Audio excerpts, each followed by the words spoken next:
Hola, antes de comenzar con esta historia me gustaría que le dieras me gusta a este vídeo y te suscribas para poder subir más contenido como este.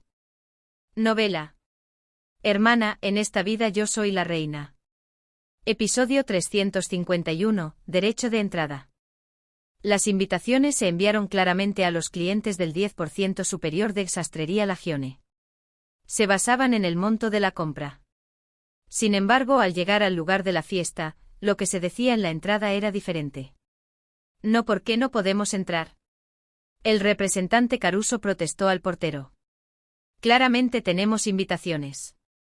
El portero lo miró de arriba a abajo con desdén, como si el representante Caruso, que le hablaba de forma informal, le pareciera ridículo. Su actitud sugería que él, como empleado de un noble, también era de alta cuna. Respondió sin entusiasmo, lentamente. Usted no es noble, ¿verdad? El portero respondió secamente. Esta es la mansión de la familia Fiorucci, y aquellos que no son nobles no pueden entrar.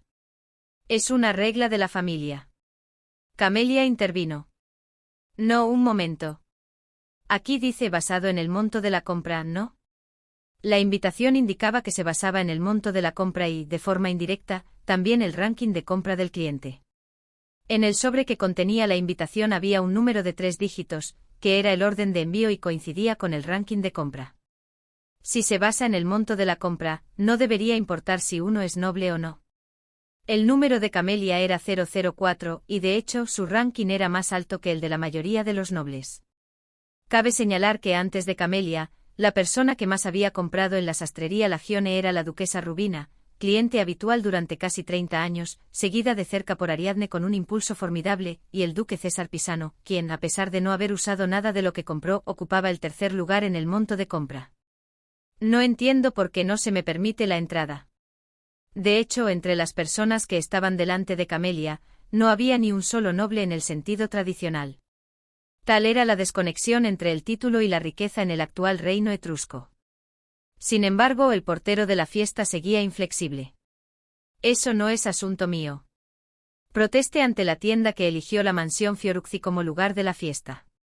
Si no es noble, no puede entrar a la mansión Fiorucci. La expresión del representante Caruso cambió ante el comportamiento arrogante del portero. No era un hombre que se excitara fácilmente. Pero el portero actuó como si quisiera provocarlos deliberadamente. La salida está a la izquierda. El portero añadió con sarcasmo. ¿Quiere que le acompañe? Pensaron que no podía empeorar. Sin embargo, que solo estuvieran ellos y el portero arrogante era mucho mejor que si hubiera otros espectadores. Una dama de mediana edad con canas dispersas, sosteniendo una invitación, se acercó tímidamente y observó la situación desde atrás. Al escuchar el ruido parecía querer discernir si podía entrar. Cuando apareció otra invitada, el portero la recibió con alegría. Condesa Rondinelli. Bienvenida. Parecían conocerse. La señora le preguntó al portero. ¿Todo está bien? Ella miró a su alrededor con un significado profundo. El portero respondió amablemente. Ay, claro, no pasa nada, excepto que los plebeyos están causando un pequeño alboroto. Lo resolveremos enseguida. Por favor, pase. Gracias. La condesa Rondinelli le sonrió al portero y entró. No le dedicó ni una mirada a Camelia, lo que revelaba una actitud de tratarla como un mueble o un animal de carga, no como una persona. Camelia, por su parte, estaba conmocionada por una sola palabra. Plebeya. Ante esa palabra, la expresión de Camelia se volvió pálida al instante. Lo sabía en su mente, pero no podía aceptarlo en su corazón. Camelia había vivido toda su vida como una señorita noble, hija de un varón. Era cierto que después de perder a Octavio de Contarini a manos de Isabella, y al no poder encontrar un partido del nivel de Octavio en ningún otro lugar, se había desviado rápidamente hacia Caruso Vitali, un plebeyo pero rico, pero fue una lucha por la supervivencia. Fue una decisión tomada apresuradamente en un momento de crisis, sin tiempo para reflexionar ni para procesar emocionalmente. Al dejar la casa de su padre para convertirse en la dueña de casa de su marido, no solo disfrutó de todo lo que había tenido como soltera, sino que también encontró un marido que la adoraba por su belleza, y su vida en general se volvió más próspera. La onda de choque que había pospuesto sin pensar estalló ahora. El representante Caruso, que escuchaba sin mucha emoción, se dio cuenta de que la expresión de Camelia, que estaba a su lado, no era normal. Cariño. Sintió una mezcla de lástima y rabia. La sangre se le heló lentamente al pensar que su joven esposa, al elegirlo a él, estaba sufriendo una humillación que no debería haber tenido que soportar. Para colmo, apareció alguien a quien no quería ver. Vaya, mira quién es. Era Leticia de Leonati, de la vizcondesa Leonati. Caminó lentamente y se detuvo frente a Camelia, sonriendo con malicia. Camelia, ¿no? ¿Cuánto tiempo sin verte, querida? La expresión de Camelia se frunció. Hacía mucho tiempo que había eliminado a Leticia de su lista de amigos. Camelia no era en absoluto una persona simplemente amable. Era bastante calculadora, como correspondía a una figura principal de la sociedad de San Carlo, y si se excluía la amistad, Leticia estaba un nivel por debajo de ella. Al menos Camelia lo pensaba así. La familia Leonati tenía un título bajo y su influencia no era muy grande. Además, en cuanto a la riqueza, que era el criterio para la invitación de hoy, la señorita Leonati claramente no tenía derecho a estar aquí. Porque la vizcondesa Leonati era una noble menor y corriente de la capital, y ciertamente no estaba al nivel de comprar lo que quisiera a su antojo. Les resultaba difícil incluso figurar en la lista de clientes de la sastrería Lagione, y mucho menos entre los principales compradores. Camelia ignoró por completo el saludo de Leticia. En cambio, miró al portero y protestó. No dijo claramente que era por el monto de la compra. De hecho, era la misma protesta que había querido hacer hace un momento con la condesa Rondinelli. Camelia estaba segura de que había gastado más que la condesa Rondinelli, pero como no conocía a fondo la situación de la familia Rondinelli, había sido cautelosa al hablar públicamente. Pero Leticia era diferente. Camelia conocía hasta el número de cucharas de la vizcondesa Leonati. ¿Cómo llegó ella aquí? Camelia le reclamó al portero, señalando a Leticia con el dedo.